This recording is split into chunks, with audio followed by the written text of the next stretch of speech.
let's get going then. So you Okay. do you want to call the first number? Or you want me to just randomly pick somebody? I can do it myself, whatever you want. I can call a number anywhere from All right, 1 go. to 18. So, okay. Call a number. Okay, I'm calling the number 12. Which is Paula Callahan. Oh my God, that was not intentional. Oh my God. All right. Hi, Paula. How are you? I haven't seen you in a very long time. Hi, Daryl. It's really nice to see you again. Nice to see you. So, Paula, if you are elected to this convocation, what committees do you wish to sit on and why? I'd like to sit on the Audit and Finance Committee, simply because I believe that there is fiscal, reporting that is a big ticket item for everybody. And I would really like to delve deeper into that.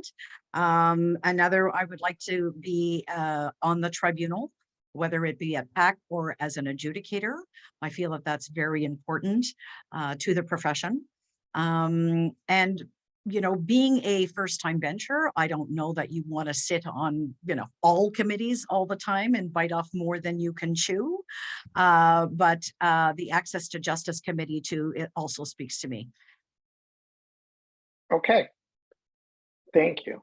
That's perfect. I don't have any, well, I guess since we have time, I've asked you a follow-up question, which is what board of directors experience do you have that you think will allow you to add value to this convocation? I have sat since the beginning of my career. I started with the PSO. I was the chair of the Law Society and Governance Committee, which then again amalgamated into the OPA. I was also the chair of the Law Society and Governance Committee there. I have been the chair of the Paralegal Committee for the County of Carleton Law Association for the last 10 years. And now I am the newly elected trustee paralegal on the board of the County of Carleton Law Association. So I have lots of board and committee experience. All right, thank you. You did. She mentions the old PSO.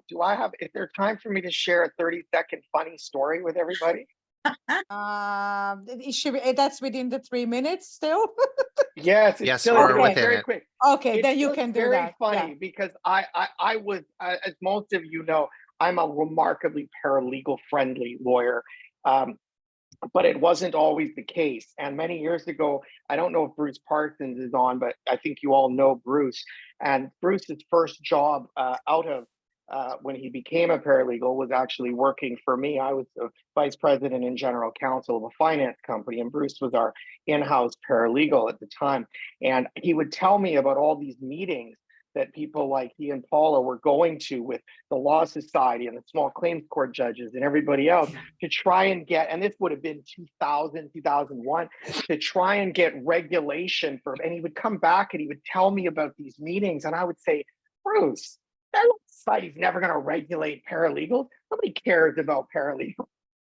So I'm happy to share that story because I was very skeptical, but it's worked out. And so I just want to say I was wrong. And I've had a great relationship working with many of you over the years. Daryl, did you just say you are wrong? I was wrong. It was 20 years ago. To be fair, it was 20 years ago. It doesn't happen that often, but I'm due for another one. All right, okay. Next candidate. Next number in my magic hat will be number 8. Who is that? Me. 8. Oh, Mr. McDougall. Hi, good morning. How are you? I'm good. How are you? Excellent, thank you. Good videos, by the way. It looks like you put some production value into that. I liked it. Thank you. My question for you is that when I look at your platform, you talk about splashing what you call administrative overreach. And I know what I think that means, but I'd like you to tell us, what do you think that means? And then the second part of that question is, what specifically would you try and cut? Thank you. So to me, administrative overreach is the concept that, we start at the Law Society with a public complaint of whatever nature. And from that, even after that complaint may have been dealt with, resolved, withdrawn, whatever the outcome or disposition might be, it turns into a subsequent witch hunt, for lack of better words, where that one complaint may have resolved, but then an interagency or interdepartment kind of referral has stemmed within the Law Society with non-related to the complaint issues that are being brought up. And the reason that is a problem is, first of all, it stems with the finance issues that we all agree on, the reporting, and the fact that the Law Society is spending money funding employees to look into matters that may not actually stem from community and public complaints. And Okay. the second part of your question? The second part of my question is, so what specifically would you try to, what policies would you try to pass in order to curb that sort of administrative overreach that you speak of? I don't necessarily know that one thing could be put in place to stop that. I think it is an overhaul that needs to be done, and there needs to be some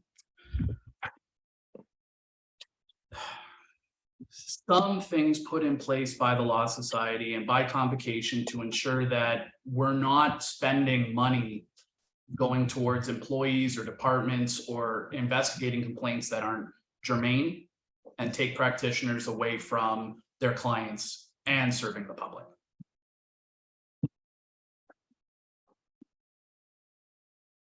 Okay, thank you. All right, next candidate, UD, next number. Next number will be number 2. And who is that? It's Frank Mucci. Oh, Mr. Mucci, how are you, sir? I'm well, thank you. All right, so let me find a question for you.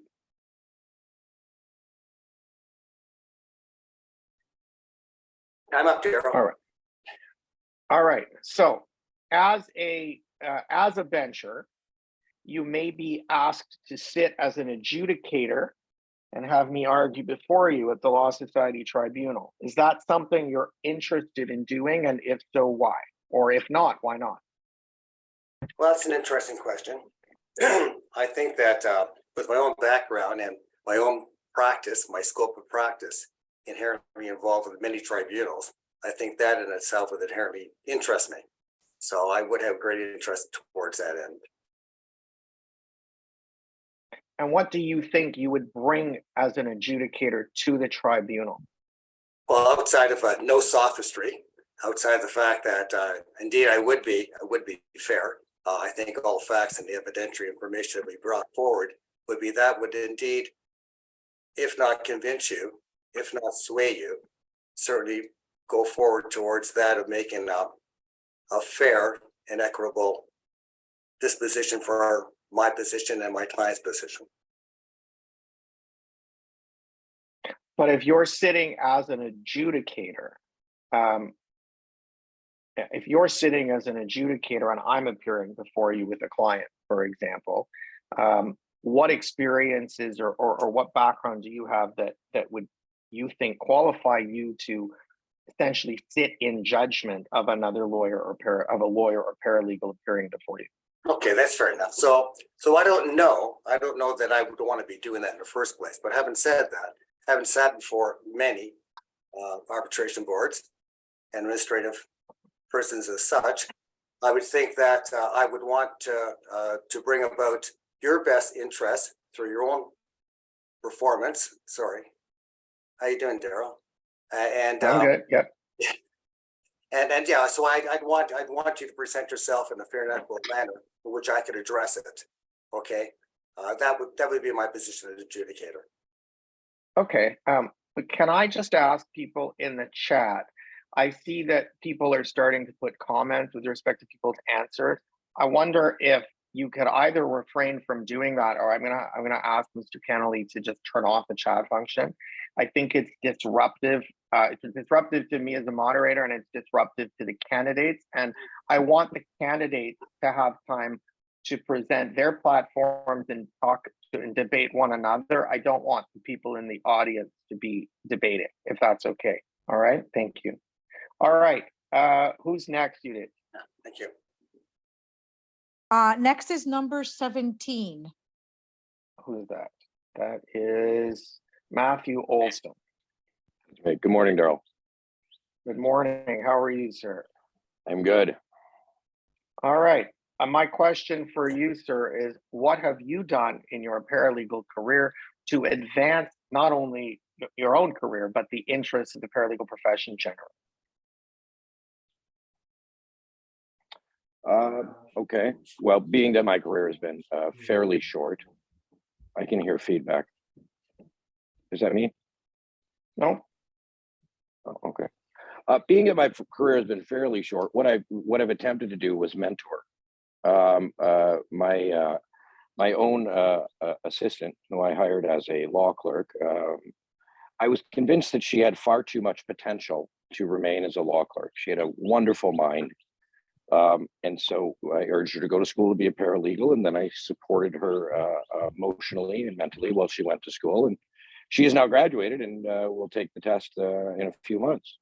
I've taken, I don't know, I hate to put a number on it, but every time there's a graduating class from my alma mater, I take students from all across my alma mater. That help?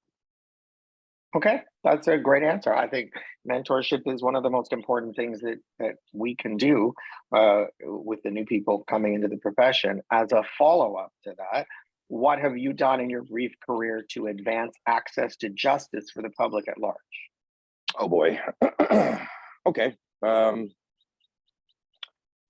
One of the things that I think is interesting, and I went into this yesterday with a client who had previously hired us. He had previously hired us to do something for him. He was calling again to hire us to do a bit of a follow-up to the original issue because it had gotten a bit worse for him. We'd kind of solved his problem for starters, and somebody had unsolved his problem for him. And when he called, I sent him over to my assistant. My assistant got him going, and then my assistant called me back and said, he's not going to hire us. So why? He doesn't have enough money. Okay, fine. So I had a conversation with him last night when I became aware of it, which was like 8 o'clock. I called him on his cell phone and I said, look, if you're not hiring us because of the money, I can't have it be about that. It's justice is never, ever, ever, ever supposed to be discriminatory in any court, in any tribunal, in any country, based upon your ability to pay for justice. So we went ahead and extended him a retainer for free. And we've done that. Like, I don't know. Of course, I don't want to be dishonest, but I believe personally, my own work is about 30% pro bono. Expand access to justice. Do it for free because we can. We're privileged to be part of this profession where we have an ability to make an enormous amount of income. Let's give it away to people. 30 seconds. I'm done. Okay, thank you. All right, I have a follow-up, but the follow-up is going to go to the next person. All right, go. Okay, Judith, who's next? number 7. And who's that? That's me, Michelle Lamasso. Hello, Michelle. How are you? I'm good. How are you, Daryl?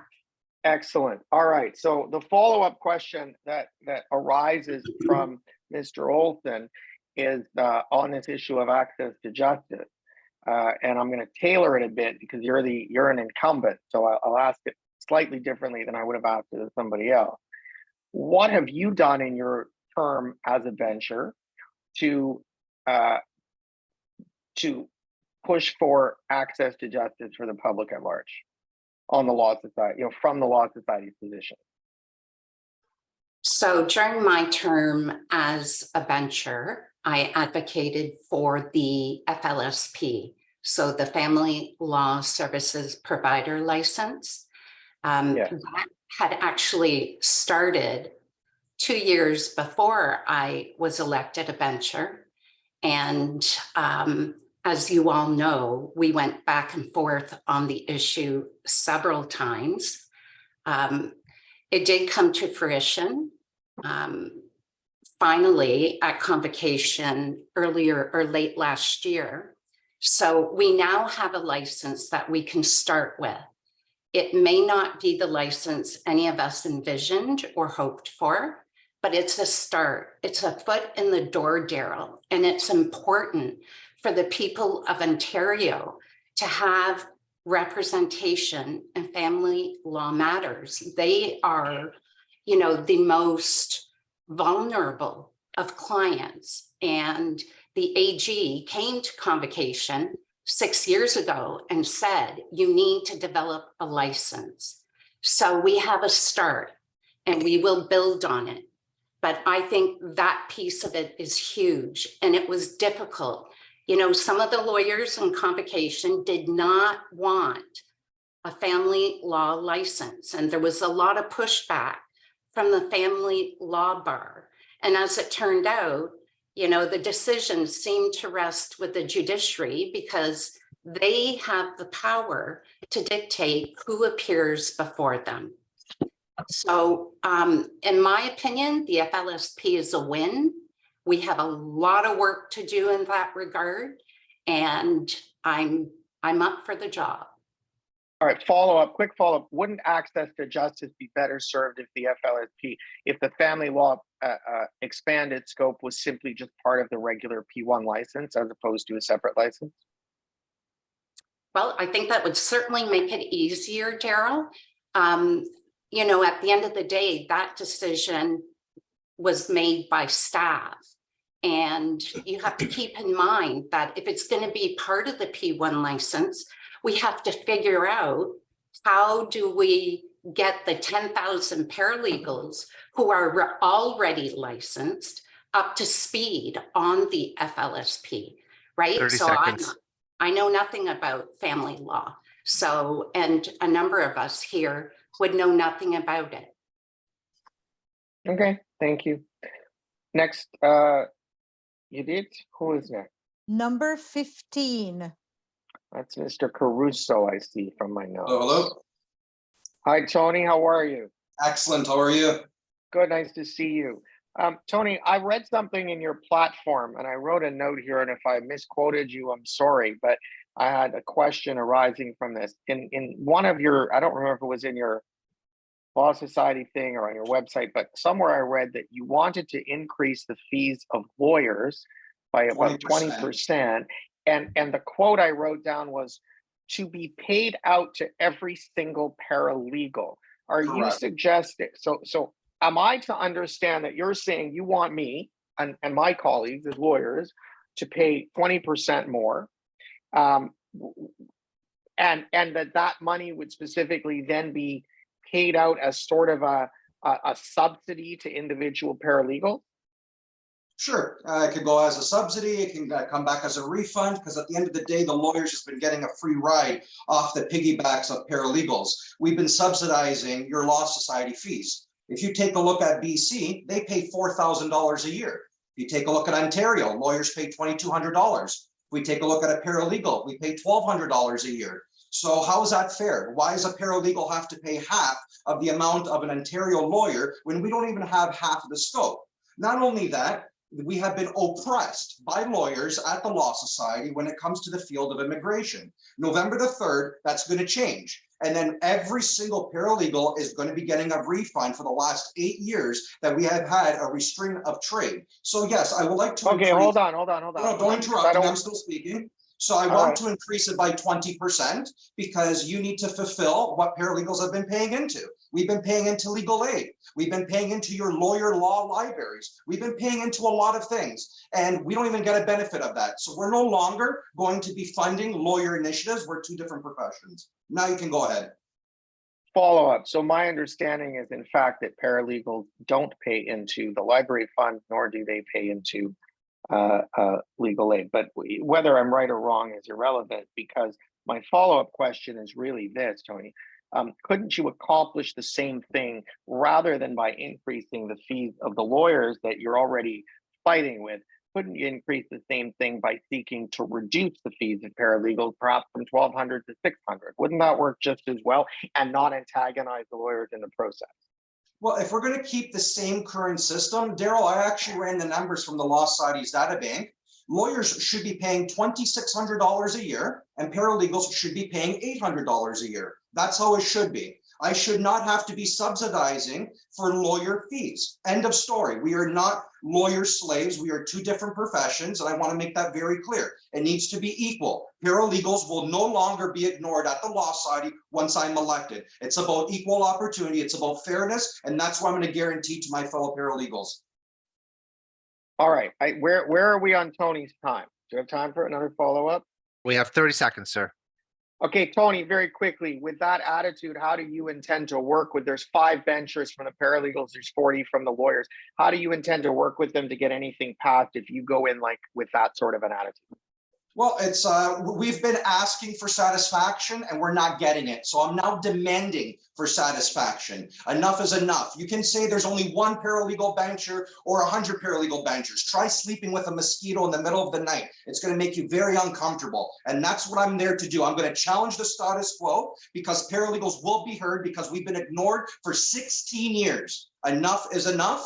And that's what I'm going to be doing. I'm going to be proposing everything. So it's either you listen to us or we're going to ask the Competition Bureau to come in, or I'm going to bring self-regulation. One way or the other, we will be heard. We will no longer be ignored.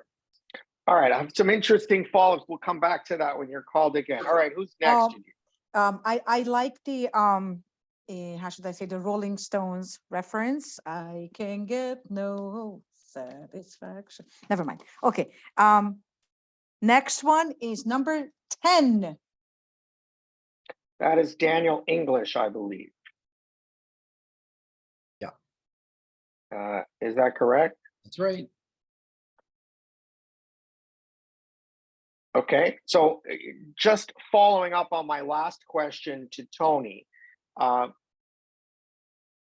you're going to be one of 5 paralegal benchers. You're going to have 40 lawyer benchers and then 5 lay benchers. So you're essentially 5 votes out of 50. How do you think you can accomplish some of your goals given that disparity in the numbers? I really appreciate this question, particularly following Mr. Caruso, because this feeds right into my platform. So my platform, to really summarize it succinctly, is that it is possible that all the birds are flying in the wrong direction. Daryl, you mentioned that you see a lot of nonsense talking online. I couldn't agree more.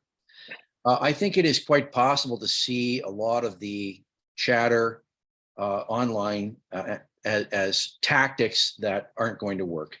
My position is that it is all about the lawyers. I'll quote Gillian Hadfield, professor of law and strategic management at U of T, quote, "Access to justice is a high priority in civil society, and the opposition of lawyers is indeed a major problem and an embarrassment for the legal profession." I'll paraphrase Lisa Trabucco, the regulation of paralegals in Ontario. "There's been no increase in access to justice since the P1 began," meaning there's been no increase in greater choice, no increase in affordable legal services, no increase in effective governance, no increase in competent legal services. That is her dissertation published 2021. To adopt an antagonistic posture towards lawyers is perverse and suicidal. Paralegals must bend over backwards, and we must understand precisely what the lawyers are looking for. I suggest that the organizing principle of this conversation would be paralegal competence. I think that separate licenses for separate types of practices is entirely likely, such as the new family law license. I recently just wrote the exam to become an immigration consultant. Having gone through that program and written the exam, I don't know how you would possibly pack immigration consultant into the P1 program. It's a completely different license. It deserves a different program. So paralegals have to go the extra mile, a lot of backroom discussions to get on side and on board with many lawyers and understand what would it take for the lawyers to understand that paralegals are here to stay, Because if paralegals do this properly, the long game is that everybody's going to win, because the people of Ontario will gain a new appreciation of legal services, judiciary. 30 et seconds. cetera. And I'll stop there. Okay, thank you for that answer. Okay, you do, Next. my friend. Who is Mm. next? Next one is number 3. 3 Hello. on my list. Mr. Harvey. Hi, sir. How are you? I'm doing well. Thank All you. right. My question for you is, we know, and I certainly think we could take what we would call judicial notice, where we judge it. I think we can all take common sense notice of the fact that in our profession, whether lawyers or paralegals, we have a tremendous mental health issue. We have huge issues with addiction and mental health that the Law Society has to address. As a bencher, what things would you do to address the mental health challenges, issues, and things arising therefrom that paralegals have to deal with? So And first sorry, of all, perhaps maybe I could be more specific. As somebody who does a lot of defense work at the tribunal for lawyers and paralegals suffering from these issues, it seems that the Law Society's approach to this is to investigate and discipline and suspend or to revoke, as opposed to necessarily helping. And I think we all potentially agree that we'd want some better outcome. But what specifically would you do if you were a bencher to move things in that direction? So again, thank you for the question. I myself, I'm diagnosed with ADHD and bipolar, and I'm of course medicated for it and treated regularly. And so I have a personal appreciation for the challenges that come with having to struggle with mental health as part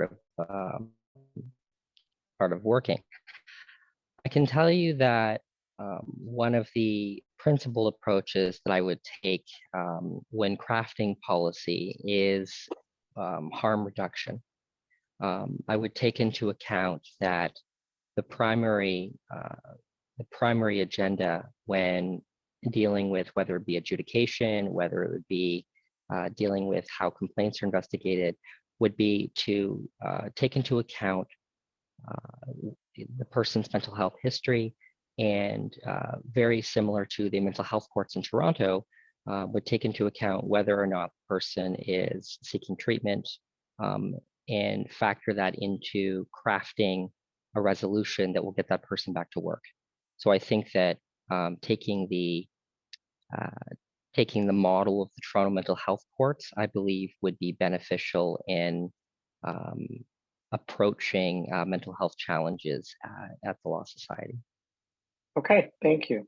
That was an excellent answer. And by the way, thank you for disclosing your own diagnosis, which certainly wasn't intended to be part of my question. So thank you for that.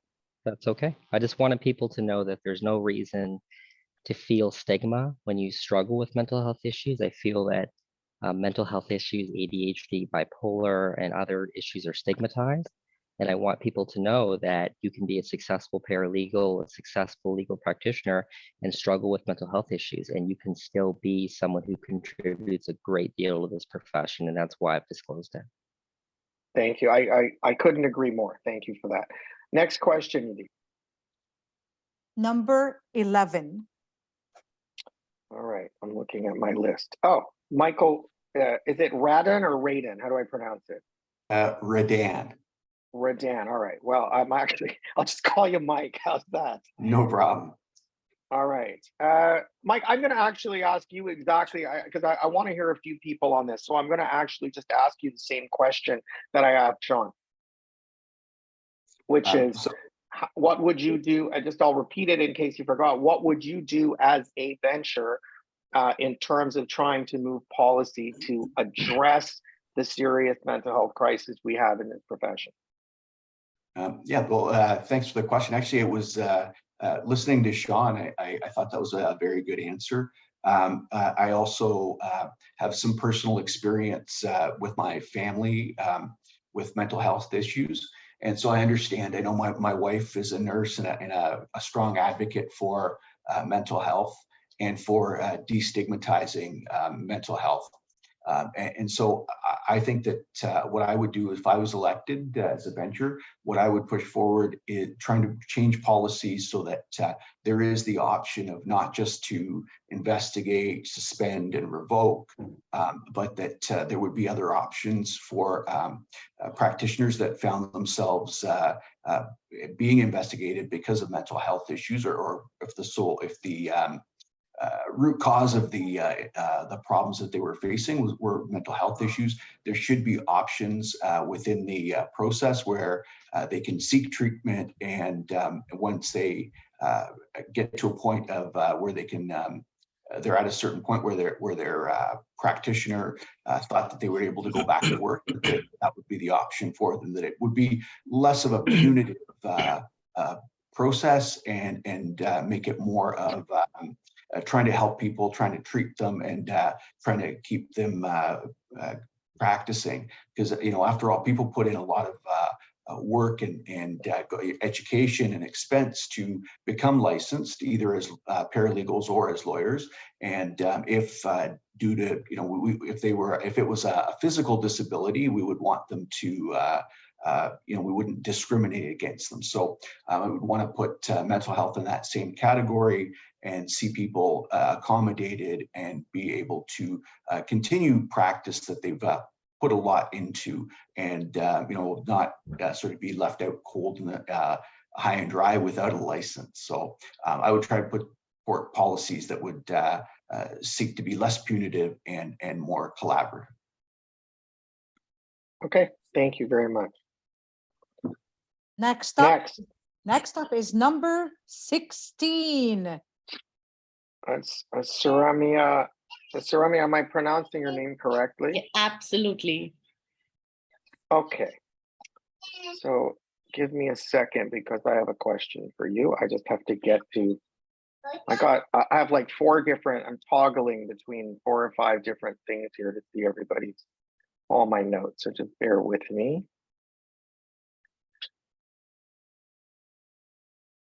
Okay. So, Saramia, when I read your platform in the voting guide for paralegals, it all sounds very nice.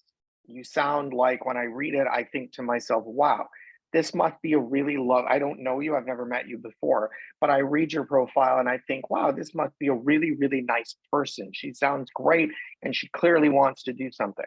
But I must confess, I'm left wondering what actual specifics. You say a lot of things, but there's no specifics there. I'd like you to tell me 2 specific things, 2 specific policies that you would seek to advance if you're elected as a bencher.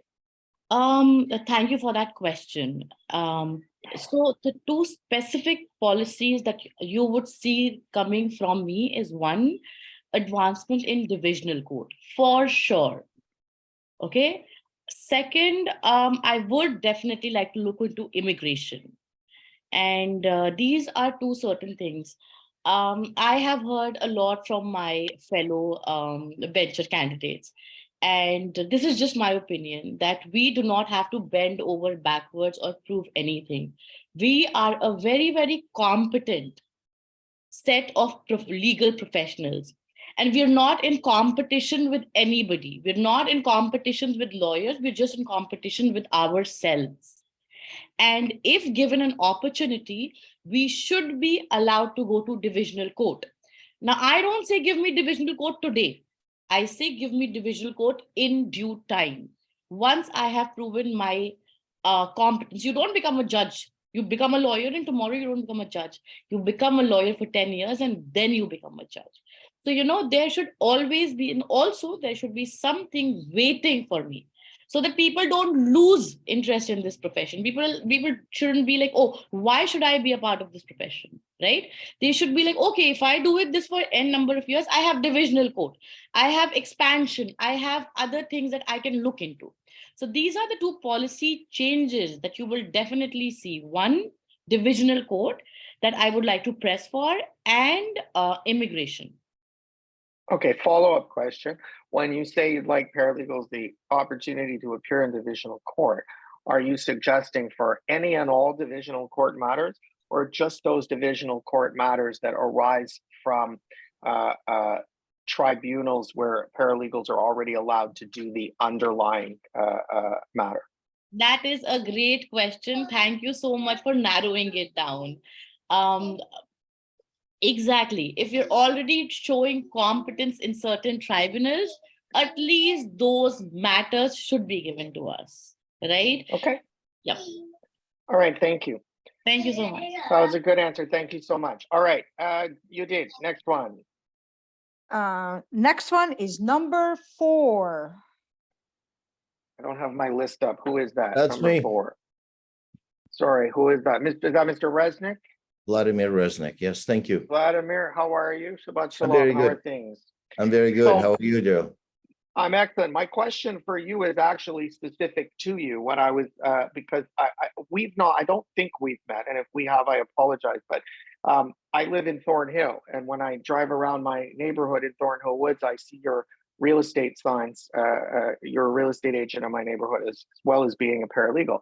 And I saw from your profile you have some other business interests. So my question is, given the significant amount of time that you would be required to devote to being a bencher, given that you are a paralegal and a real estate agent and a business person, how do you propose to carve out the time necessary to do an effective job as a bencher?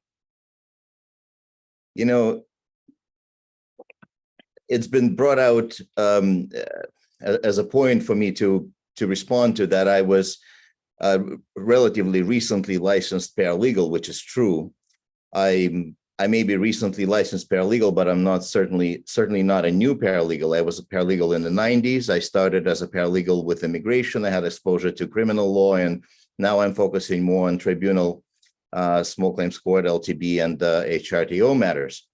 And what had happened throughout my careers, and as I was progressing from one career to another, even though I had seemingly left the paralegal work, I always gravitated to legal work in one sense, in some sense or another. I have been so fortunate to be able to build this company that I own together with my wife, which has 34 now salespeople, that is doing well. It's creating this stream of income for myself that now I can afford to become a paralegal. I could have, when I made that decision to come back to the profession. And certainly nothing interests me more professionally than to stay and return and develop myself in this line of work. Now, I've been a broker of record, which has given me a great experience into corporate directorship and other things, and also experience in other areas and insight into real estate work and other areas that obviously law society has to deal with as well. But to answer your question specifically, I am invested in my paralegal career, and I am giving. Well, I mean, I'm not giving up my real estate license, but my wife is now in the transition of taking over the company, which is doing really well. She's conducting her sales meetings now. I will stay on with the company for mentorship and for stewardship, if you will, but I will definitely not be invested as much into day-to-day operations. It's no different than a law firm partner of a large law firm becoming a bencher, when most of your administration and compliance and management is taken care of by staff, and you delegate those duties and you supervise them. And that's kind of what it is for me in the brokerage world. I'm not just a real estate agent. Like I said, I'm a broker of record. My 30 seconds. Compliance, and I will stay compliance officer for the company. But my dedication is to legal work, and I definitely am interested in finding more time, and I'm capable of finding that time, and I can afford to do it. Okay, thank you for that clarification. I appreciate it. Next one on the list is number 5. Who is that? Number 5, speak up. Barbara. Oh, hello, Barbara. How are you? It's been a long time. It has been a long time. Nice to see you again, Daryl. It's nice to see you. I had prepared a specific question for you, given your background predominantly in paralegal education. Yes. So I have a 2-part question for you. First part is, do you believe that there are too many accredited paralegal educational programs, i.e. too many colleges being accredited? And the second part, regardless of your answer to the first part, is if elected, what things would you do to change the face of paralegal education? Okay, so the number of accredited colleges, I don't think I'm going to answer that. I think I'm going to answer that with the reality that's happening at my college is the enrollment for paralegal students has drastically decreased. So we're one of the bigger colleges that are accredited. And if our enrollment has gone down, I'm assuming that the other enrollment has gone down across the other colleges. So that tells me that there is a problem with how people or potential students are looking at our profession. They don't see it as a viable profession anymore. And so I would be looking to change the educational requirement. I want to raise the standards of entrance into the paralegal programs. I think that we need to make sure that all accredited colleges, regardless of size, are able to provide us the same standard of education. So for the smaller colleges that don't have resources available to them that may be available, say at Sheridan College, then maybe the Law Society as a venture that we could create some standardized course curriculum that we can provide to them so that it's all at the same level. I have learned from other colleagues at smaller colleges that they are not being paid as well as what I would be paid at Sheridan College. And what kind of people does that attract? That means that there's going to be paralegals who are very passionate about the profession, who are basically volunteering their time to educate the future of our profession. And in the person that I'm thinking about is actually Paula Callahan, and she's a fantastic person to be educating the future of our profession. But what if it wasn't Paula? What if it was someone else who may not, who's just getting a job? So I think it's important that we standardize the competency of the educators and of the curriculum that we're delivering. And I'm sorry, Daryl, I missed the second part of your question. No, I think you've answered it. I think that you did really answer the second part. My follow-up then is, would you propose making the LSO licensing exams more difficult for new entrants to pass? Well, I have a challenge with the LSO licensing exam as well. I think that a multiple choice exam is, we need to relook at that. I think that other regulators, such as the College of Nurses, they're talking about competency-based exams, and they're going to third parties to create those exams that really identify competency. Because as an educator, I know that 30 seconds. Legal students that don't do well in multiple choice exams, but they can be amazing paralegals. And if you talk to Kathy Corsetti, I think one of her best students was one of my students who struggled with multiple choice, but I knew that she knew her stuff. I knew she was competent. So if we could change the exam format to really test the competency of each person who took it, then I think that we would have a better force entering. Thank you. Perfect. Thank you so much, Barbara. Yes, you did. Next. Up on the chopping block is number 9. And who's 9? Me.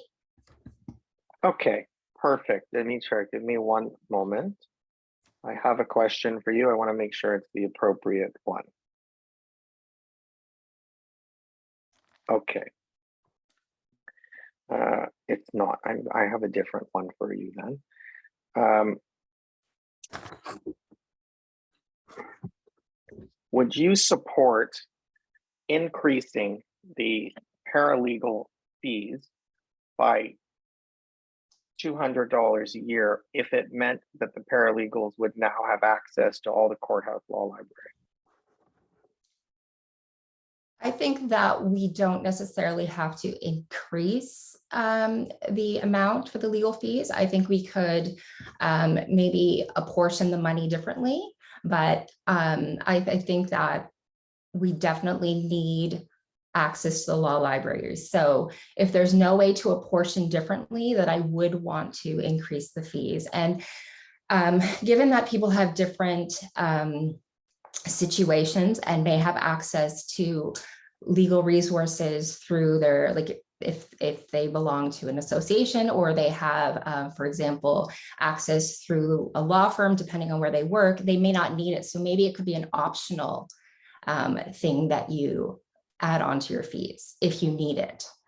But definitely, like, I think it would depend on the situation. So my first choice would be to apportion the money differently. If we can't do that, then I would say, can we make it optional for those who do need it, who can't get it, different resource? Perfect, thank you. All right, next up, you do. It's number 18. Is that, I have that as Mr. Segal, is that correct? Oh, you're on mute. You're on mute, sir. Sorry. Is it okay? Now I can hear you. Hi. All right. Hi. So, Mr. Segal, I've had the opportunity, I don't remember if you were on right at the very beginning when I was doing my intro, so I'll just repeat what I said. In preparation for today, I've reviewed everybody's platforms. I've also reviewed everybody's social media and the paralegal message boards on Facebook, etc. And so my question for you is that in looking at your social media, you seem to be attacking a certain group of paralegals or a certain group of venture candidates who call themselves the Good Governance Coalition. But I see you attacking them and not offering solutions in your Facebook post. So my question for you today is, what specifically do you have to offer in contrast to that group? And I specifically say, I don't want your answer to be an attack on them. I want to hear a substantive answer of what would you do differently than the reasons for which you're attacking them? Thanks. I'm not attacking anyone. I was just asking them for a debate to come forward and have a debate with me on the platform. The 5 coalition candidates have declared that after, if they elected, the coalition goes away. So I just want to ask them that why they have united to come on a platform when they know that once they are elected, the coalition will go. So they will have their own agenda. That means only to get more and more votes. This is unfair. Another issue was that one of the coalition candidates, who is the present bencher, I wanted to ask her what was her contribution so far as a bencher, because like we get the FLC, this is the most narrow scope we have got. Why didn't we get the recommended scope? And if the judges had say that who represent them before the court, why did not they advocate and raise this issue through treasurer, to talk to the attorney general, to talk to the premier, to make some reforms in the family law rules, so that we can have a greater version of the FLC. Another candidate who is a member, who is a board of director in the Carlton Association, I wanted to ask her that her 3 peers who are the board of directors in the Carlton Law Association, they have already, in the survey declared that they don't want to have any further scope of paralegals than FLSP. So if she cannot manage coordination within her own peer group in the Carlton Law Association, how will she manage at the Law Society of Ontario? There is another person there in the coalition group who is very, who's not clear and who is not very optimistic regarding the expansion of scope of practice. And he is all the time, I have seen, raising questions on our competence. No, I don't. I get hurt when these people questions our competence. The competence is not the issue, is that it's the issue of confidence. Pride is the confidence. Confidence is a practical training. Education is fine. They keep on raising the issue of reforming the education. I ask them, who is there at the bencher for the last 15 years? Who is making these education programs? They themselves, these benchers.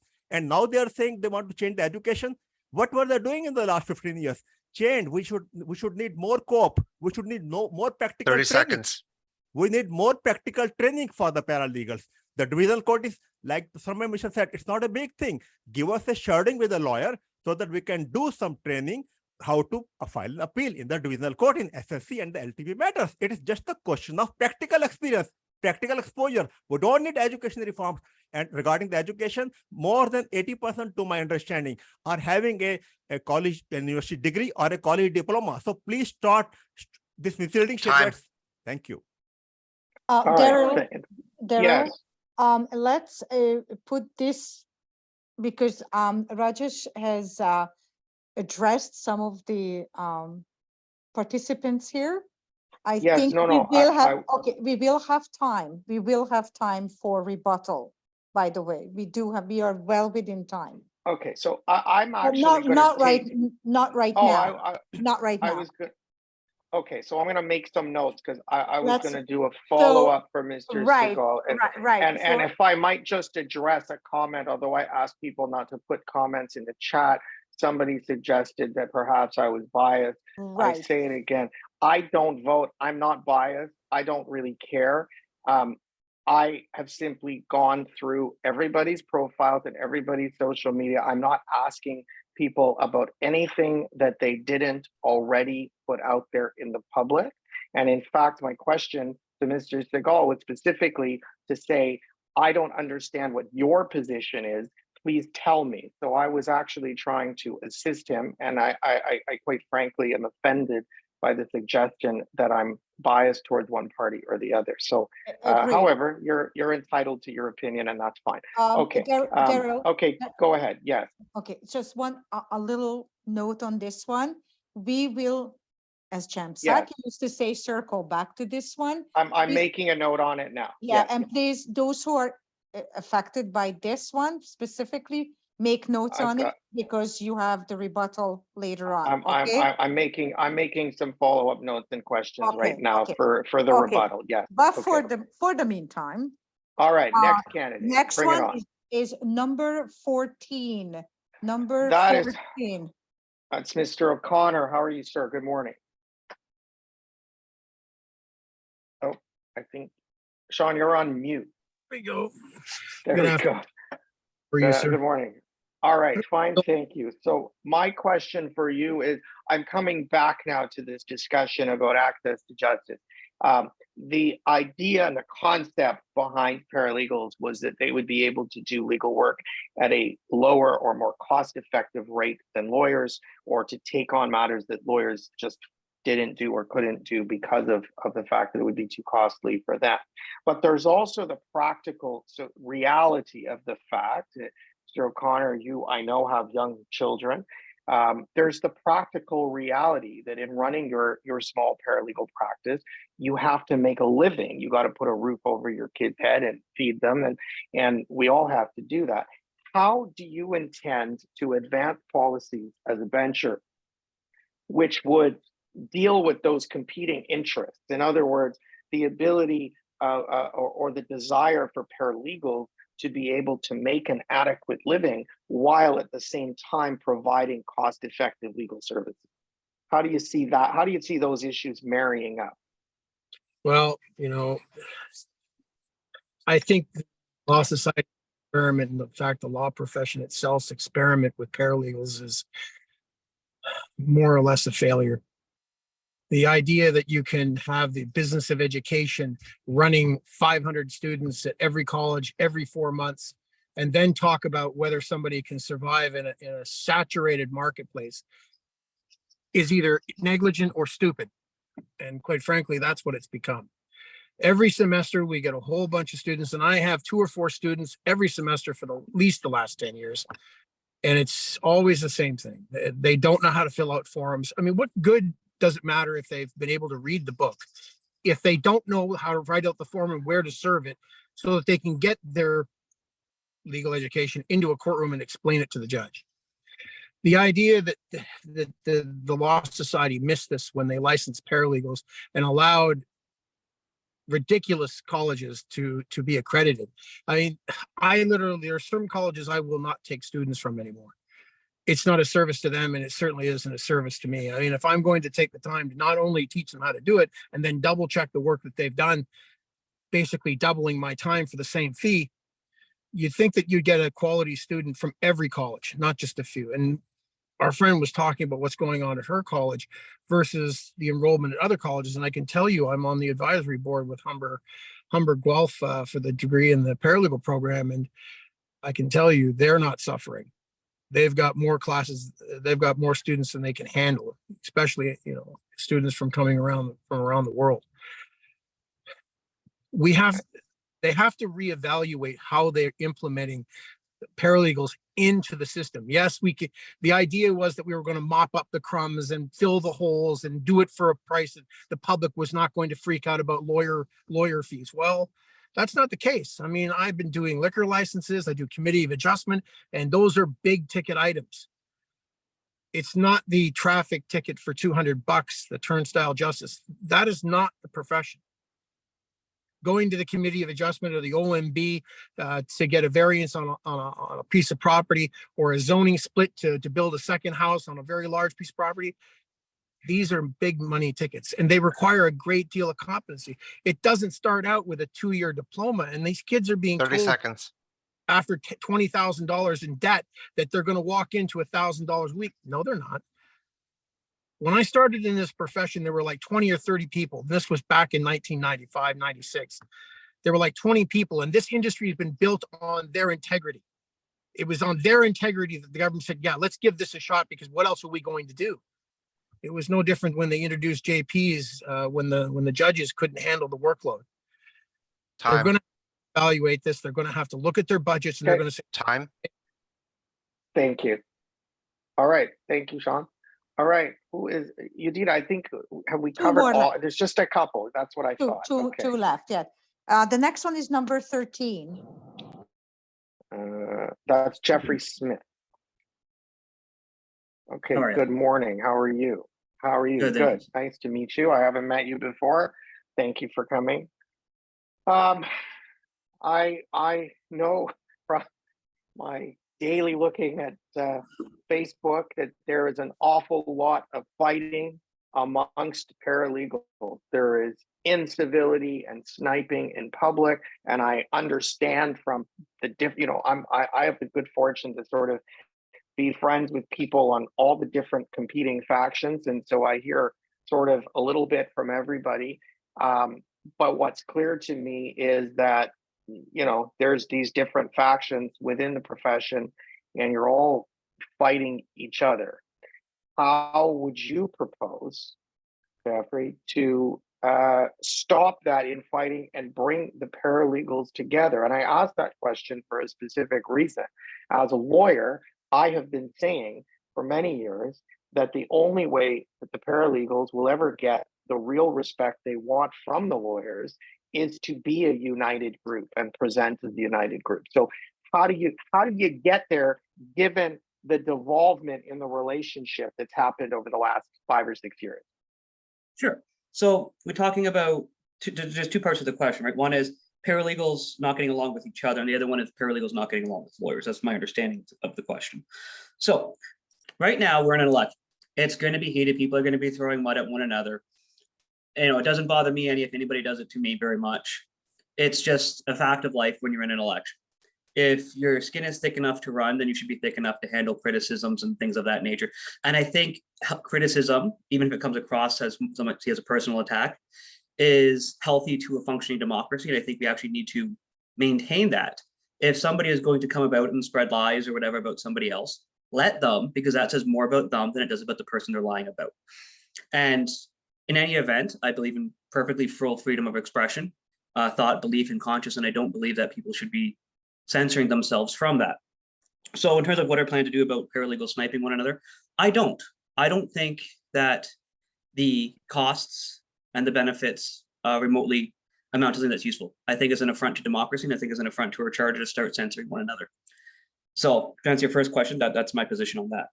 Now, the second part, how do we plan to get lawyers to get along with us? Okay, so there's three types of people. Sorry. You actually, that wasn't actually my note. Sorry. Oh, I'm sorry. The lawyer part wasn't part the question. I was simply saying the view that lawyers have of paralegals is why some of us have is why should we take the, and I say this hearing from my colleagues, and I've even heard from friends of mine who are bencher lawyers.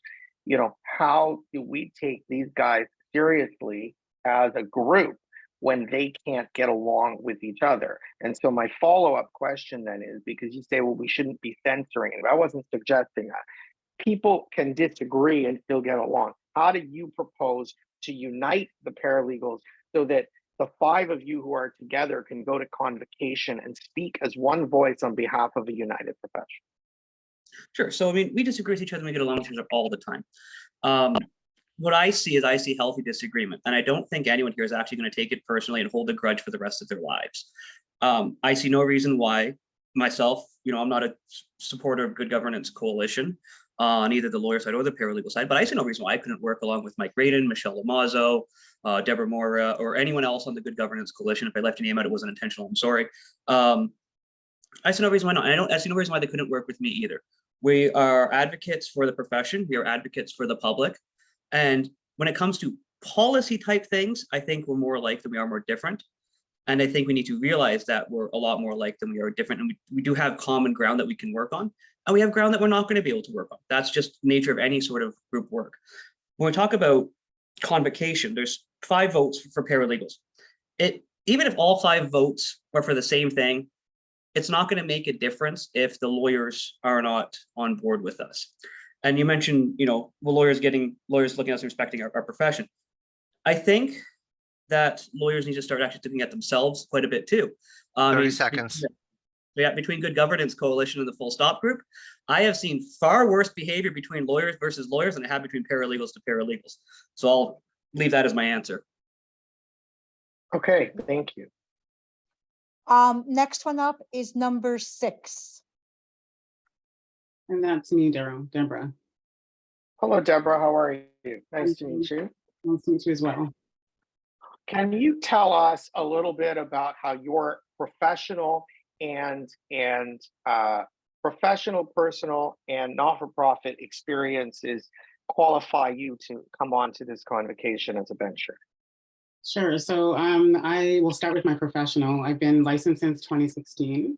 I've mainly focused on human rights and small claims, a little bit of immigration, and the Criminal Injuries Compensation Board when it was still going, as well as a little bit of consumer protection. And so I have quite a bit of experience in different areas of law, at least the areas that most paralegals focus on these days. So I believe that that experience itself gives me just somewhat of a perspective of what paralegals are facing in the profession. And I believe me being able to bring that to convocation will help me really just, I guess I could say advocate for what the paralegals are looking for. Nonprofit experience, I actually co-founded the Ontario Association of Black Paralegals in 2020. And it is a paralegal organization that focuses on giving more awareness to what systemic discrimination looks like in the profession. We talk about equity, diversity, and inclusion, and that's a conversation that is at the Law Society right now, and one I believe is at risk. That's one of the main reasons that I decided to run for bencher, because I do believe that conversation needs to be continued. It needs to be one that's continued as we go forth. The issue that I see right now is that EDI is something that people simply don't understand. I think there's a focus on racial inequities, and everybody thinks that when you say EDI, that's what we're talking about, but we're talking about so much more than that. It encompasses, like we were talking about earlier, mental health concerns. It talks about people with different abilities, and we need to think about how those people are impacted at the Law Society within their profession and how their clients are impacted as well. And so with my experience as an EDI specialist, as an EDI consultant, I believe I could bring that perspective to convocation as well. And personally, as a woman of color, as somebody who has struggled quite a bit in the profession, my own experience, that's the reason that I have taken up mostly human rights. My own experience has helped me see that we need to have people who understand where people are coming from, understand the challenges and the barriers that they face, and are able to advocate for them in a way that is really just competent. Okay, thank you. I appreciate that. I think you did, am I right? The last person is Yes. the Babulis? Yep, that's right. Number 1. Okay, where Last is but that? not least. And is it Jan or John? How do I pronounce your name? Yeah. Jan? All right, Jan, I have the same question for you that I had for Deborah, which is, and I'll just repeat it, how do your professional, personal, and extracurricular experiences prepare you to be an effective bencher? So, a couple of years ago, I did sit on a board for Big Brothers and Big Sisters of Durham region. In that capacity, I played the role of director and eventually treasurer, not the same definition that the Law Society uses, but on financial basis. That was volunteer, much like the Law Society will be a volunteer role. I've also been a paralegal since 2011. So that is about 12 years in the profession, and I entered the profession in 2008 when I started the Bachelor's in Paralegal Studies program. So I have a long tenure in this profession. I'm not someone that has recently just come into it, and I've seen the promises that were made from the get-go of what regulation is going to do to paralegals and the access to justice issues.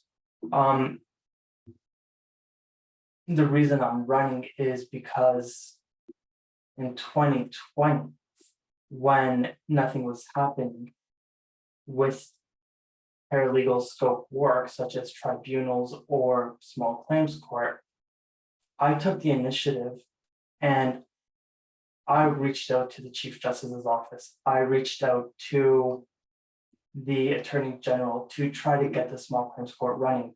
I had colleagues who were driving Uber who couldn't afford to pay their bills, and we had professional organizations who were not doing what they were mandated to do. The Law Society was also not doing anything to do this, so I took it upon myself.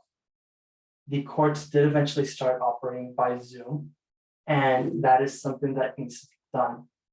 When I started looking into these issues, I realized that the Law Society's mandate is to protect the people of Ontario and create an access to justice situation. They have not been doing that. And when talking to my colleagues, I realized that there is a scope issue. And again, that made me realize that the Law Society has a conflict and is in conflict when regulating what paralegals can do. So, in regards to what I've done and why it should be a venture, it's I take action. I realized that my colleagues were not working, so I started promoting paralegals in the media by going to CTV. I've been on CP24 to show what we can do. I have colleagues that I have put in the media as well to promote paralegals. I've showed that we can do small claims court matters by going on consumer alerts. I've also gone on Time. Thank you. Okay, so UD, now that we've covered everybody, Yes, and I'm we don't, suggesting something here, okay? go ahead. First of all, I think we earned a coffee break. So, or a washroom break, or whoever you name it, whoever wants to get a quick 5 minutes. It's 11:30, so we are well within our time. Now, what is happening here in the chat is that people from the audience, they do have questions. Right. We did not allow that because we wanted to control the situation. However, we do have rebuttal to Rajesh's statements. I believe so that Michelle and Paula would like to address what was addressed to them. I believe so, right? Or Dimitra as well, because it's about them. And Daryl, since we do have time, are you open to open up the floor to questions from the audience? No, I think what I'd like to do, to be fair, so first of all, we can perhaps do the rebuttal at the end. Okay. I want to also be fair to Rajesh, and because I had a follow-up which will potentially allow him to clarify some things. Okay. And I want to be fair to him as well. So I want to go to him, and then I will go to Paula and Michelle, and I heard Demetra, but that's fine. But I think what we might do is let's take a 5-minute break. What I want to do is I think everybody should have an opportunity to answer for another minute or so. And so what I'm going to do on the break is I'm going to go through my questions, and I'm going to find one question that everybody can answer in a minute. And we'll just go, I'm just going to go down the list, and everybody will get the opportunity to Perfect. answer. Then Okay. we can do the rebuttal. Okay. Perfect. Okay. So All right. Thanks, it's guys. 11:32, 11:37. Everybody's back. Okay. Perfect. All right. All right. Thanks, everybody.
And you need.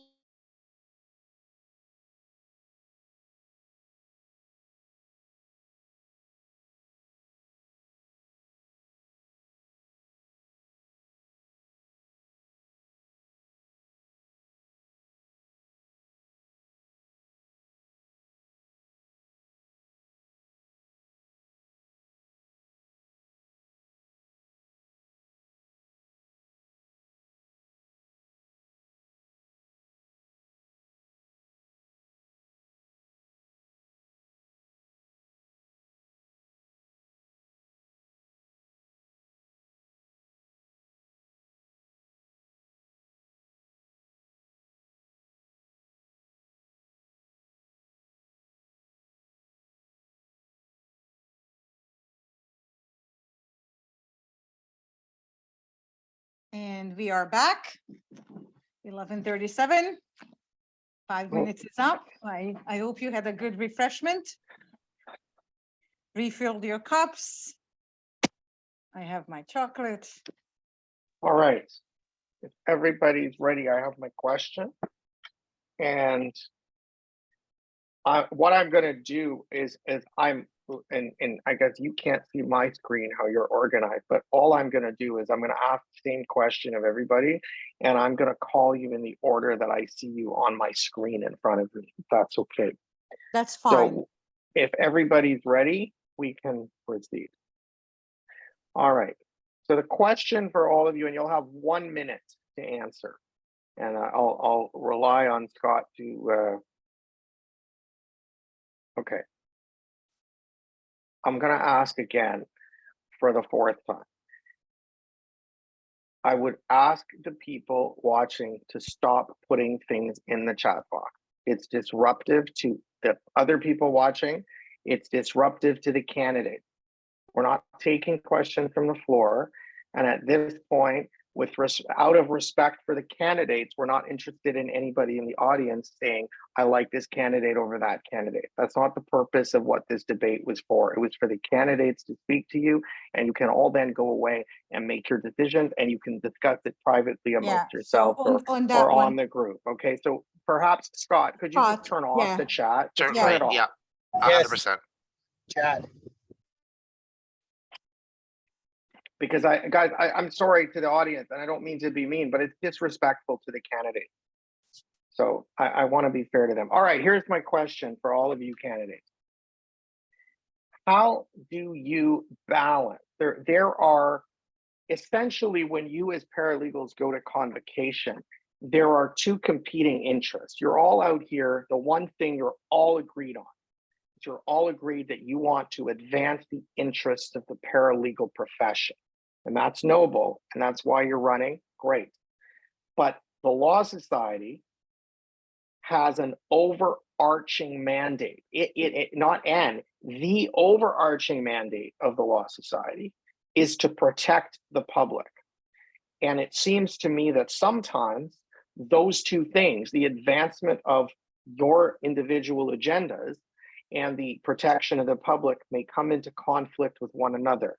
How do you intend as a bencher to balance your obligation to uphold the LSO mandate while simultaneously trying to advance your promises that you've made to get elected?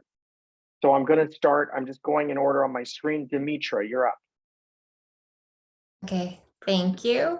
Well, first and foremost, what I would do is I'd make sure, just in order of how you approach any issue that you're looking at, start with the pros and cons for the public and separate fact from fiction. So any fact from assumption and opinion. So anything that we're looking at, if we're saying, what is the issue we're looking at? Make sure we separate it. Are we actually looking at facts when we're trying to make a decision? Then look at it through the lens of the public. Is this in service to the public? Yes or no? What are the pros and cons? And then go into the lens of, does this serve the paralegal profession? So if we do those two, I think that will keep the framework and stay on track. All right, thank you. Daniel English, you're next. Thank you very much. Thank you for the question. The way your question is posed is very common, and it's precisely why, in my opinion, most of my colleagues have this wrong. The dichotomy between paralegal interest and public interest is a false dichotomy, because we're talking about running the business of the LSO. We are going to be board of directors on a board running a business. This business is all about the lawyers. The very first thing paralegals have to do is canvass lawyers. We need to talk with the lawyer benchers. We must learn how the lawyers are going to see paralegals in a favorable light. We must work with the lawyers, whether it's extra licensing, whatever it may be. The first order of business is getting on board with the lawyers to— Time. Thank you. Okay, Frank Mucci. Yes, thank you, Daryl. Well, you know, I see this as a dichotomy by all means. We have the number game before us, that being with the number of lawyers, the lay people, the we ventures, and ourselves. We owe, as the situation develops right now, we owe justice to the public. We have to protect them. That's the number one mandatory aspect we have to look at. If we parallel that, it's a bonus with the interest of the paralegals. We have to use honey. We can't throw stones. We have to lobby. We have to network with the lawyers. We have to come together in one common commodity towards that and protecting the public and the vets and the interests of our paralegals. Thank you, Daryl. Okay. All right. By the way, if anybody needs me to repeat the question at any time when I come to you, just ask me to do so. Tony Caruso, you're up. Thank you very much. You asked the question about public interest. I hate to say it, the Law Society does not take in the public interest and does not protect the public interest. The Law Society does not even have an ombudsman or a privacy commissioner. And the Law Society has secret closed door meetings that we can't even know about. How is this public interest? What I'm prepared to do is to bring in an ombudsman, to bring in an integrity commission so they can investigate these types of matters. You know, that's how we're going to defend the public interest. We have 8 layman ventures as well that protects the public interest. My interest is going to be for paralegals because we need to represent paralegals. And with my mandates bringing forward, that will guarantee the safety of the public interest. Okay, thanks, Tony. Appreciate it. Mike Redan. You're muted. You'd think that 2 years into COVID and Zoom, we'd know this, right? And I do it every day. My practice is online totally. But having said that, would you mind repeating the question, please? I would not mind at all. How would you propose as a venture to balance what appear to be the competing interests of your mandate as a venture to act in the public interest, while at the same time acting to advance the interests of paralegals? So I don't think there's a competing mandate. There's as a venture, you have a fiduciary responsibility to protect the public interest. That's the overriding concern that you have. If that can, if there's a conflict with that and with the interests of paralegals, that has to take precedence and be first. We are on convocation, I believe, to provide the paralegal perspective, not to advance the paralegal profession. We're there to protect the public. However, there are many places where the two intersect, and we would have to look at where those intersect, that we would make sure that I would make sure that those interests would be advanced. One of the principal mandates of the Law Society is access to justice. And there are many places where paralegals can work collaboratively with lawyers to provide access to justice for the public. Thank you. All right, thank you. Jan Babulis. Yes, so this is basically what my platform is looking at, the access to justice issue and protecting the people of Ontario. I don't believe that the issues are separate of dividing access to justice and paralegals' interests. What I would do to protect both is advocate for the Law Society to not deal with the regulation of the paralegal scope and have a third party that's neutral without paralegals or lawyers on it to determine what it is that we can and can't do. So then that way you have a third party that's looking at government reports, judges' reports, and looking at the holes in the legal system and where you can put an actual paralegal to do the work. We've tried for the last 15 years to let the Law Society do this. We are still having the same conversation 15 years later. So the only issue is taking out that mandate from the Law Society and putting it to a third party. Thank you. Thank you. Deborah Mariah. Thank you, Daryl. I would agree. I mean, with some of what my fellow candidates have said. I think at the end of the day, whenever you're putting something on your platform, whenever you're bringing something to convocation, the bottom line is it has to protect the people of Ontario. It has to be something that serves them. And so even when I was putting together my platform for this election, every single item that I added to that platform, it had that overlap. So it helps paralegals, it helps advance a profession, but at the same time, it's protecting the people of Ontario. And so I think it's really important that we all have platforms that have that mandate. And as we come together in convocation, whoever is elected, it's important that we get together and are able to come up with which items we're going to bring to convocation that actually meet that mandate. And so I think it's important to work together to do that. And everything that we bring to the table when we're talking to lawyers, we have to convince them. We have to do our research. We have to know what we're talking about. And so with networking with lawyers, really just canvassing to see what the most important topics are, it's important. Michelle Lamato. Thank you, Daryl. It's a really good question because the reality is that our fiduciary duty is to the Law Society, is to the public. So we govern in the public interest. Yes, certainly we bring paralegals' points of view, but quite often access to justice, protection of the public, and paralegal issues all intersect. They come together. For instance, let's look at the FLSP, providing representation for family law litigants is an access to justice issue.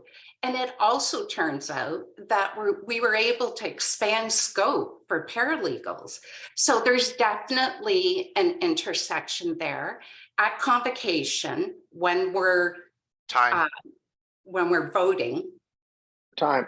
Thanks. Jeffrey Smith. Hi. So first off, I echo the comments of Tony Caruso, Daniel English, and Yanni Baboulas. I can consider that part of my answer. So the problem is that the Law Society for the last 4 years, and the next 4 years, has not been actually living up to its mandate of protecting the public. All it's been doing is protecting lawyers. We need to stop that.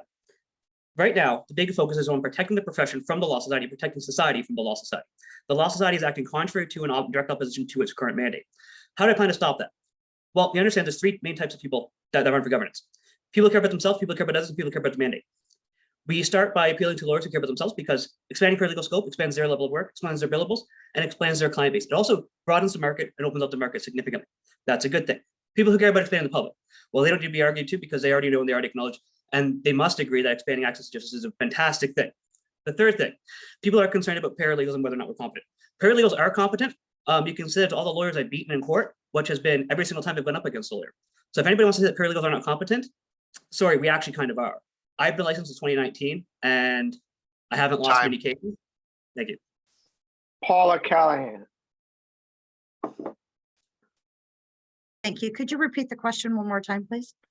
Yes, of course, Paula. So how do you propose as a bencher to deal with what appear to be the competing interests of the Law Society's mandate to protect the public and your promises to advance the interests of paralegals? Okay. Well, as Michelle had said earlier, and we all have, is our fiduciary duty is to protect the public interest and to serve the public interest. The FLSP is an access to justice issue, and that's where the two intersect. There's always going to be some hard no's, and it's been accused of being protectionism, lawyer protectionism. So the question is, and our job will be to show them that any advancement in our profession is actually in service of the public. and not a self-serving interest to expand the paralegal profession. Okay, thank you. Barbara.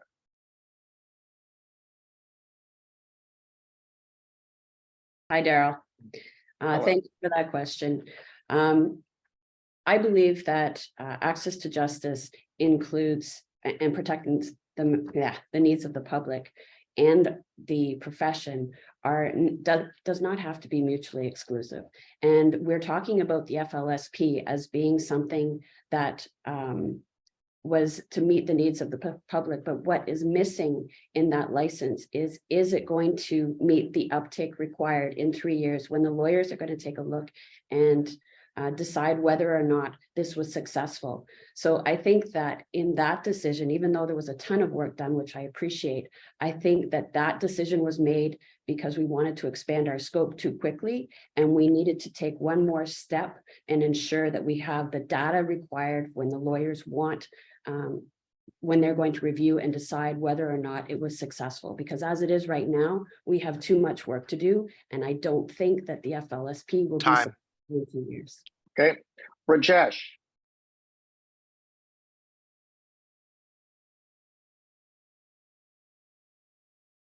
Yeah, thank you. My platform is to advocate fiercely for the expansion of paralegal scope in the larger interest of the public. Now I come to the straight talk.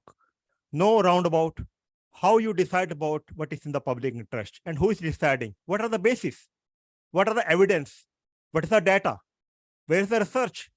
Where is the survey? Where have the participants? Public is a stakeholder.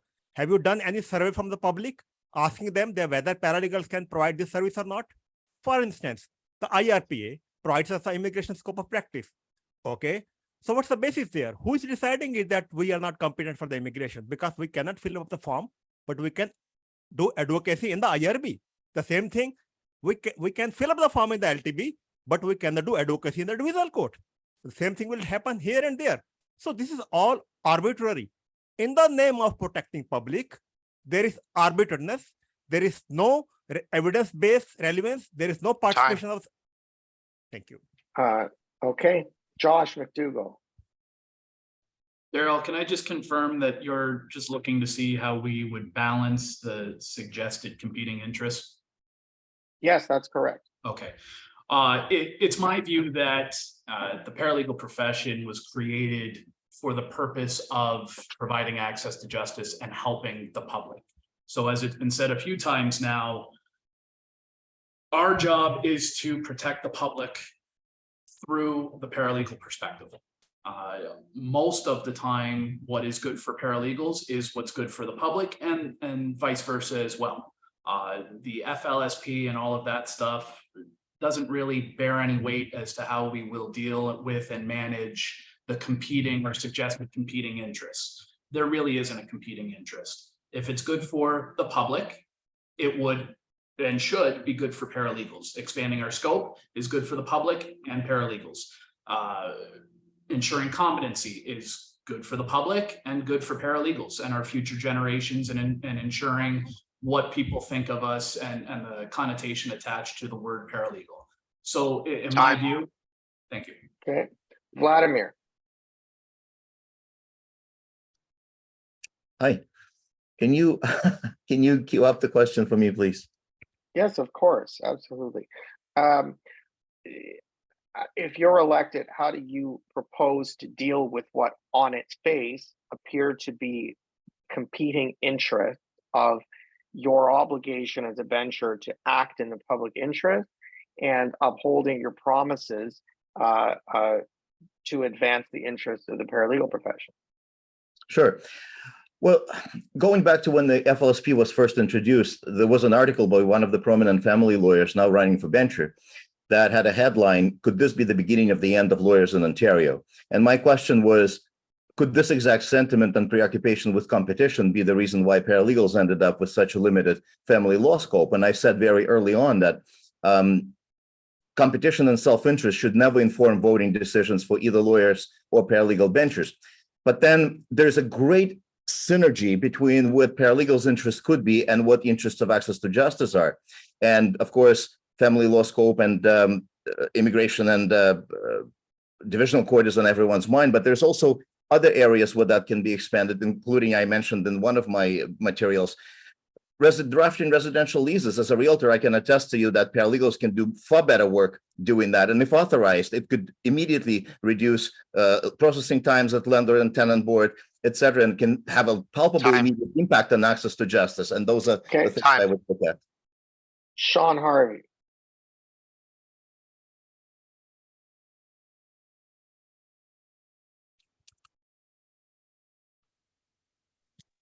Stronger education, meaningful assessment, and effective discipline. That's the role of the Law Society.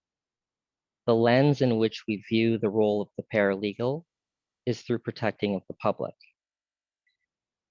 There is no conflict between paralegal interests and the public interest, just the same as there's no conflict of interest between the interests of lawyers, economic interests, and protecting of the public.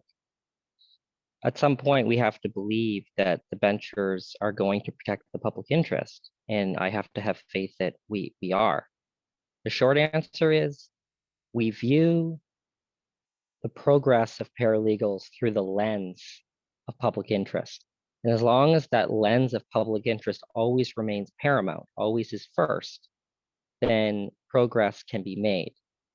So it's the lens of public interest that informs all of our decisions for progress. And if we keep that forward. Okay, thank you. Suramia. Thank you for that question. So let me answer this as a legal representation, as a legal professional. It's a question of interpretation. Who is public? Are we discriminating ourselves from public? We are also a part of public, right? Our interest and public interest, it goes hand in hand. Your question is public interest versus paralegal interest. There is no versus. It is all for access of justice. This profession was made so that people have access to justice. It is easier for people, right? So advancement of profession is service to people. It's service to the people of Ontario. So I have answered that part of the question. And why should I be representing more of what paralegals have to say is because voting is a democratic feature. And we have to understand interpretation of law is very important. Thank you. Okay. And last but not least, Sean O'Connor. Sorry, Daryl, I think you might have forgotten Matt Olson too. Yeah, you Oh, have. I'm sorry. Yes, you have. Yep, You have. sorry, Yep. I skipped over I feel him. I'm completely sorry. left out here, Daryl. Oh, I'm sorry. All right, so Matthew, you go. And I'm so sorry. I looked right past you onto the next tile on my screen. Sorry about I that. apologize. Please rephrase. Please repeat the question. Does that mean I get to Yes, go no, last? You can go last, Sean, because you're last on my screen. So yes, of course. The question was essentially this: there, on the face of it, you would have to deal with two competing interests, and how would you do so? One being the obligation of the Law Society to operate in the interest of the public versus the promises you're making on your campaign to advance the interests of paralegals. Excellent. Let's go speed round. First of all, thank you to everybody for their work on the FLSP, but in my opinion, it was an abysmal failure for both the public and the profession. People are hurting. They want us to help them. We are set to help them. The LSO should take its hands off of our scope, similar to the CNO. I've never seen a conflict in this area where when you balance the items with common sense, the conflict actually exists. What's good for the profession is good for the public. I would do so by negotiating with benchers and stakeholders, both in government and in law, to make sure that both needs are met. I'm a pastor. Try negotiating with the homeless guy. That's the worst negotiation point you can ever be in. If I can negotiate with a homeless guy to get him drug-free, I'm sure I can negotiate with a lawyer in the government. I'm done. All right, thank you. And last but not least, Sean O'Connor. Okay, there's a short and long answer, and I'll base it on this. I was recently interviewed for the MP position at Davenport and the MPP in Beaches, York. I can tell you that the profession has to look at things in a very long-term way. What if I said to you that in 10 years, 20 groups throughout Ontario connected, worked together, and in 10 years, they started running candidates in elections. And then when they got numbers added to the benchers, they started persuading lawyers that they should be listened to, they should be heard and accepted. And eventually you can change the law, you can change the minds, and then you can change the interest for the public. Because right now, I don't think anybody represents the interest of the public. Why do I mean? I didn't get a secondary question last. Can I just finish what I was thinking? Yep, sorry. I don't think anybody is representing the public interest right now. Prices are so high. It's so hard to find somebody. I got my phone ringing all day from people who are desperate for help. Can't find it, can't get it. I can even be in that situation myself. The point here is this: the paralegals are not organized well enough to be influencing a bencher election where there's already a majority against us. You've got two factions fighting over it, then you'll use paralegals, and most of the paralegals here today are going to get time. Thank you. Okay, time. All right, so the only thing we have time for left, we're at 12 o'clock and we were going to try and wrap up as close to 12 as possible. And I know there was some discussion about doing rebuttals. So I'm going to allow the rebuttals, but first I'm going to go back to Rajesh. And I want Rajesh cut off. Rajesh, I'm going to ask you the question again and give you the opportunity to clarify it. I'll give you 1 minute or we'll say a minute and a half. And then each rebuttal could be a quick minute and a half, if that's okay with Udit and her dog that she just put up on the screen there. Okay, so Rajesh, my question for you was, and I'm repeating it essentially, is that when I look at your platform and your social media and I listen to the things you said this morning, what I hear is attacking. And I don't say that in a critical way. But my question is, what can you tell me about your proposed solutions that would set you apart from the very people that you say have failed the profession? It's very straightforward. I emphasize advocacy for the paralegals. I think we are competent. There is no need for review of education, which has been going on for so many years, because we have already graduated and so many people in the pipeline. Give us the practical training.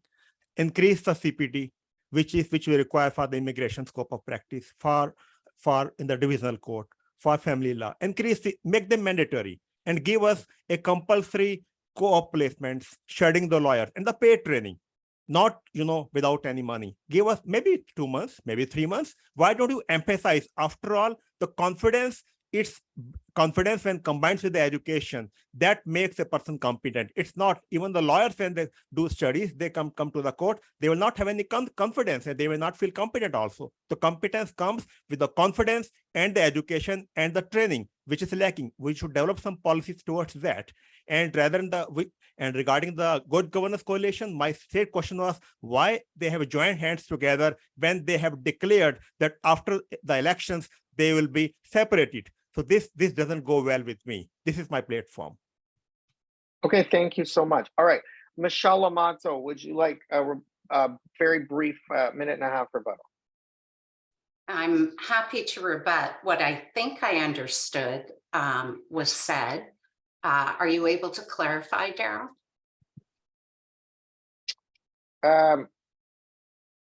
Maybe did you take a note about, because we didn't do the rebuttal at the time?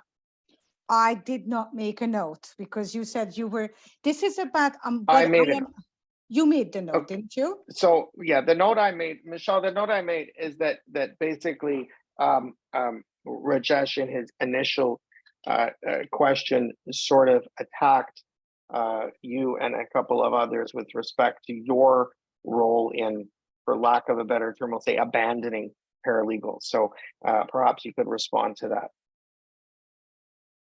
So in no way have I abandoned paralegals. I've done nothing but devote 40 to 50% of my time over the last 4 years as a paralegal bencher. So I know my fiduciary duty, And coming into this election, the lawyers that I've been working with at Convocation suggested we put together the Good Governance Coalition. Candidates were able to apply to the Good Governance Coalition. In fact, Rajesh and I had a phone call together at one point where he asked if we had our full 5 candidates. So the whole idea is that the coalition lawyers have all affirmed that, and in writing, that paralegals are instrumental to access to justice. So for that reason, I also want to make it clear that I was never asked by Rajesh to debate him one-on-one. I understand there's some posting about that online, but that never occurred. So I think that maybe satisfies the Good Governance Coalition, why we came together. And anybody has any other questions, I'm happy to answer. Okay, Thanks. time. Paula Callahan, do you, and you don't have to, by the way, do you wish to rebut? Well, I believe in his initial statement, he had accused me of something on the CCLA.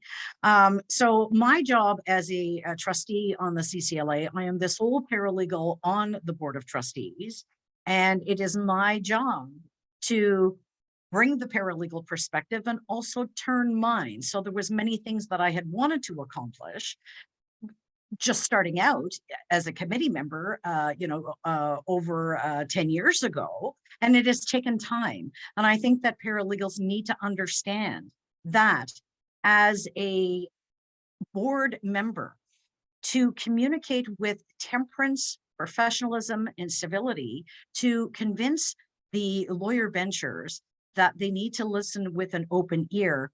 If we're coming in with sharp elbows, we are never going to get anyone to sit still and listen to us long enough. So we'll never get our point across, and it will grind to a halt. As far as the good governance, why I joined or why we have banded together, we believe in equity, diversity, and inclusion. We believe in mandatory CPD hours. What we can do as a profession to increase competencies is perhaps have a gradated level of professional development courses for beginner level, intermediate, and advanced level.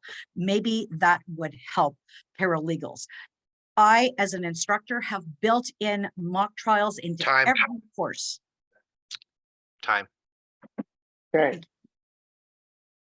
I think, all right. I think this is concluding our debate. Yes. Right? I Jane. have a question. No, you don't. No, you don't, Okay. sorry. No, you don't. This is not a, Point to 1 o'clock. no. No, This 12 o'clock, 12 o'clock. It's 12:09. This was not a town hall meeting. This was a debate. So that's why we are not taking any questions from the peanut gallery, so to speak. Let me thank you again on behalf of Yrpn, on behalf of Samantha Glass, obviously Scott Kennelly and myself, for you to come on. I think we had a successful one. I believe so. I certainly learned a lot from each and every one of you, and you have clarified a lot of points that I was not clear on. Okay. Daryl, you're a rock star. Thank you so much for. I just want to say to everybody, first of all, thanks for having me. But I want to say to the candidates, first of all, I wish you all the best of luck. As I obviously try to be neutral, but clearly in, knowing some of you, not knowing some of you, reading your platforms, obviously I get certain impressions. But I have to say that each and every one of you, I can absolutely, without question, say that even if I didn't agree with everything, there is at least something about each and every candidate that I could endorse. And I think that's great.